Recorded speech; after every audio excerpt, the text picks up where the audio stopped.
Hey guys, good morning, welcome back to my channel. आए पास से बच्चों, तो गाइज आज करने वाले हैं कंपाउंड टेस्ट। तो काफ़ी प्यारी क्लास होने वाली है, ठीक है। तो फटाफट से करते हैं इसको। और गाइज उससे पहले हम जानेंगे सिंपल टेस्ट के बारे में, ठीक है। थोड़ा सा सिंपल टेस्ट कर लेते हैं, फिर कंपाउंड टेस्ट के बारे में बताऊंगा, ठीक है। तो दोनों टॉपिक आपको फटाफट से क्लियर हो जाएंगे। तो गाइज बात करते हैं सिंपल टेस्ट की, ठीक है। तो होता है क्या वास्तव में सिंपल टेस्ट? जैसे आपने किसी को रुपये उधार दिए, माना कि 100 रुपये आपने उधार दिए, ठीक है।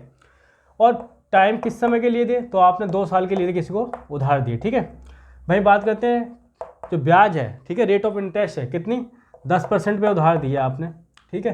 जो प्रिंसिपल होता है वो आपका मूलधन होता है, यानी कि जो पैसा आप उधार देते हैं। टी आपका समय होता है, रेट ऑफ इंटरेस्ट आपकी दर होती है। क्या होती है? दर, ठीक है।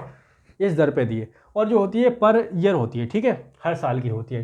तो 1 साल की 10% है, 2 साल की पूछ रहा है, तो इसको आप डायरेक्ट भी कर सकते हैं, ठीक है। देखो किस तरह से इसका निकालने के 2 तरीके मैंने बताए थे। एक तो आप क्या करेंगे कि भाई आपने 100 रुपये किसी को उधार दिए, 100 का आप 10% निकाल लोगे, ठीक है। 100 का 10% निकालोगे, परसेंट हटाओगे तो नीचे कितना आ जाएगा? 100। देखो ये परसेंट ही ना, नीचे आ जाता है 100, इससे कट जाएगा। तो यानी कि 1 साल की, यहाँ देखोगे 1 साल का ब्याज 10 मिल रहा है, तो 2 साल का कितना मिलेगा? हाँ, दूसरा चीज़ ये देखोगे आप सिंपल इंटरेस्ट केस में हर साल जो आपकी ब्याज है वो क्या रहती है? सेम रहती है।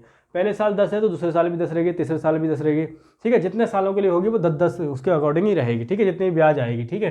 तो यहाँ तो 10 आई है ब्याज, तो 1 साल के लिए 10 है तो 2 साल के लिए 2 से मल्टीप्लाई करो तो कितनी हो जाएगी? 20 हो जाएगी।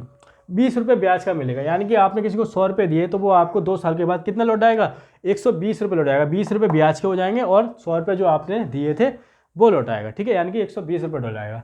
इसी क्वेश्चन को दूसरा तरीका क्या होता करने का कि आपने किसी को 100 रुपये उधार दिए, ठीक है। और आपको पता है कि जो सिंपल इंटरेस्ट केस में हर साल की जो ब्याज है, ठीक है, सेम होती है। तो 1 साल की देखो कितनी है? 10% है, तो 2 साल की कितनी हो जाएगी? डायरेक्ट मल्टीप्लाई करो, कितना हो जाएगा? 10 की 2 मल्टीप्लाई करो 20% हो जाएगा।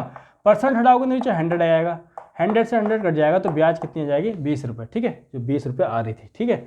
तो इस तरह से आप सिंपल इंटरेस्ट केस को सॉल्व कर सकते हो। सिंपल इंटरेस्ट केस में बस इतना याद रखना कि उसमें हर साल की जो ब्याज है, ठीक है, सेम रहती है। पहले साल जितनी आएगी वो दूसरे साल भी उतनी आएगी, तीसरे साल भी उतनी आएगी, ठीक है। ये क्लियर हो गया होगा आपको। अब बात करते हैं कंपाउंड इंटरेस्ट की, ठीक है। कंपाउंड इंटरेस्ट में देखो क्या होता है इस केस में, तो फटाफट से बात करेंगे। देखो CI के बारे में बात करते हैं।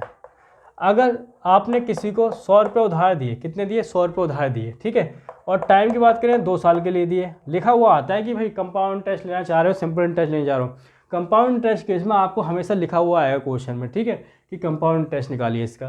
तो अगर 2 साल के लिए दिए, वहीं रेट ऑफ इंटरेस्ट यानी कि दर की बात करें तो आपको 10% दे रखी है, ठीक है।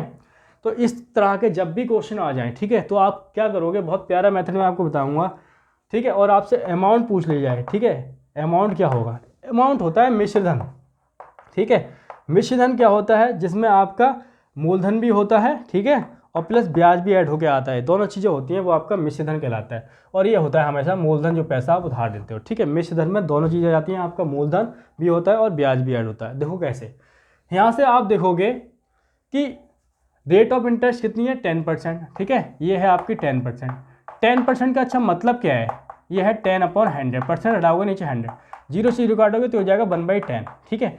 यानी कि अगर आपने किसी को 10 रुपये दिए, कितने दिए? 10 रुपये दिए, तो आपने कहा 10%, भाई इसका 10% का मतलब क्या है? ठीक है, 1 रुपये, ठीक है। 1 रुपये ब्याज का होगा, 10 रुपये आपने दिए, 10% का मतलब 1/10, यानी कि 1 रुपये बिकिस का इंटरेस्ट का, ब्याज का। तो कितना होगा? 10 और 1 11, ठीक है। वो आपको कितना लौटाएगा? 11 लौटाएगा। तो ये पहले साल के लिए आएगा, और इसी रफ्तार से 2 साल की बात कर रहे हैं, तो दूसरे साल के लिए 10 ये हो जाएगा, 11 हो जाएगा।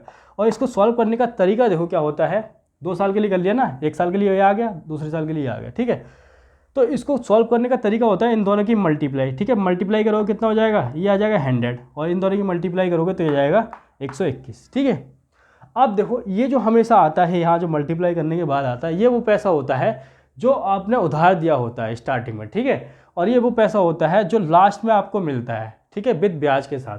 अब देखो इसमें वो 100 रुपये भी है, ठीक है, यानी कि आपका जो आपका मूलधन है वो भी है और ब्याज भी है, ठीक है। ब्याज कितना है आपको पता लग जाएगा। जब उधार मैंने 100 रुपये दिया है तो इसमें 121 आ रहा है, यानी कि 100 रुपये तो वो होगा जो मैंने उधार दिया है, ठीक है, यानी कि मूलधन होगा। ब्याज कितना होगा? 21 रुपये होगा। तो आप पता लगा लेंगे कि 21 रुपये आपका क्या होगा? ब्याज होगा, ठीक है। तो अमाउंट कितना आ जाएगा आपका? मिश्रधन कितना हो जाएगा? 121 आ जाएगा, ठीक है। तो इस तरह से हम CI के क्वेश्चन को फटाफट से सॉल्व कर सकते हैं, और इसी मेथड्स को हम लेके चलेंगे, ठीक है। रेट और इंटरेस्ट को पकड़ना है और क्वेश्चन को सॉल्व करना है, तो फटाफट से करेंगे। इसको आप नोट डाउन कर लीजिए।